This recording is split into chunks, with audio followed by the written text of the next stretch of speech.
Hello and welcome back to the Amber Wave Show Season 2 Episode 21, and it's Christmas time, Christmas period here. So get your stockings out, get your Christmas trees up and eat a load of unhealthy fat food. Now, unfortunately, last week's game against Walsh and the Willows was postponed due to a waterlogged pitch at the Wellesley. Therefore, we have no game to delve into from last week, but the weather greatly improved from the latter parts of last week. Let's hope that this weekend's game against League Leaders Fakenham will go ahead.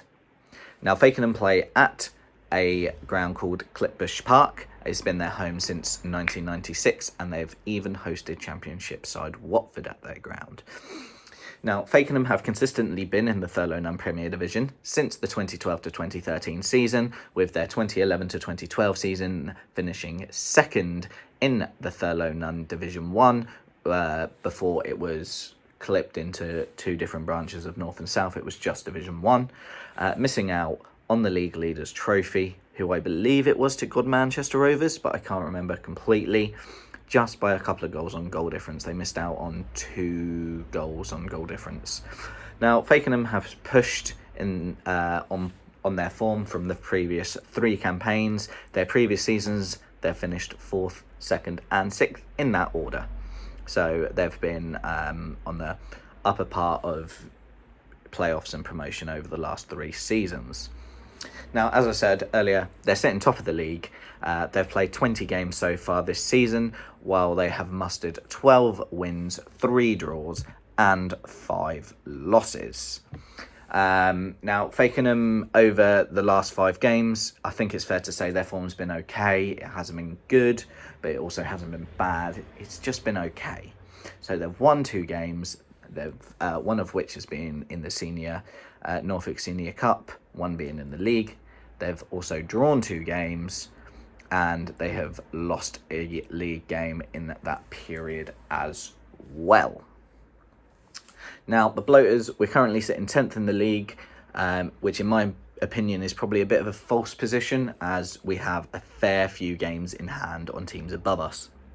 Notably Ely, who we have 6 games in hand on, and actually the team that we are playing this weekend, Fakenham, who we have 5 games in hand over.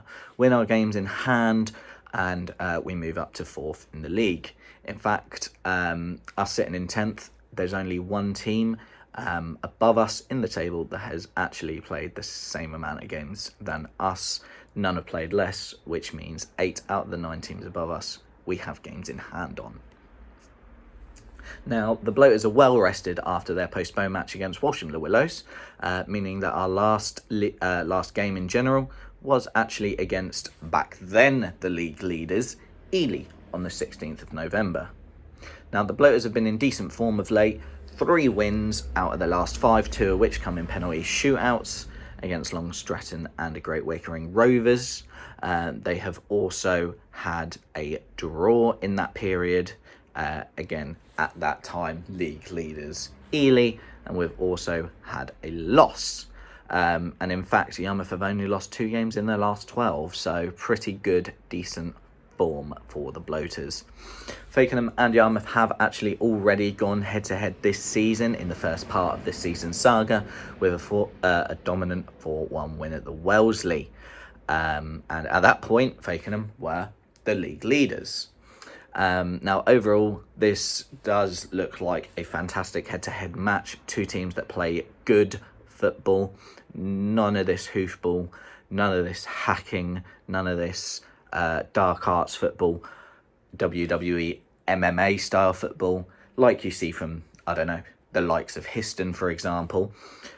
So it should be a good, strong game between 2 good footballing sides. Should be a belter of a game, but saying that, it's probably going to be a 0-0 now that I've said it. I've talked it up.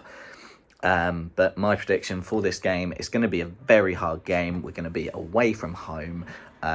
Yes, the weather has improved, but conditions still aren't going to be great because the ground is still going to be soggy, especially at this time of year. Hopefully there's not a frost in the morning to cool it off. Hopefully the weather stays good. I'm recording this literally Friday today, on the day that this video comes out, rather than during the week, and the weather hasn't been overly bad. I'm looking outside now. There's not really much surface water in Norwich, so hopefully in Fakenham that's the same. It's not too far away, so hopefully the game will go ahead, but I think the ball will hold up. It will be a soggy pitch, and yeah, so hopefully it'll go ahead, but we're going to have to play the ball well. We're going to have to play the ball smart. We're going to have short pass movements, in my opinion. I don't know. I'm not a football coach. Bliss and Ryan, they know a lot more than me, hence why they're managers of a football team and I'm just doing a video. But other than that, we're going through what this weekend entails. There's no game midweek next week. There was going to be one, but the team that we were playing, and I can't remember off the top of my head who it was, we both asked, I believe, the league to postpone the match, because we're both in the FA Vars on Saturday next week, London Lions, which obviously we'll be covering in good detail next week. But yeah, so other than that, nothing else to say. Christmas lights are up. Hopefully the game's on tomorrow and we get the win. Other than that, we'll see you in next week's episode, and as always, up the bloaters.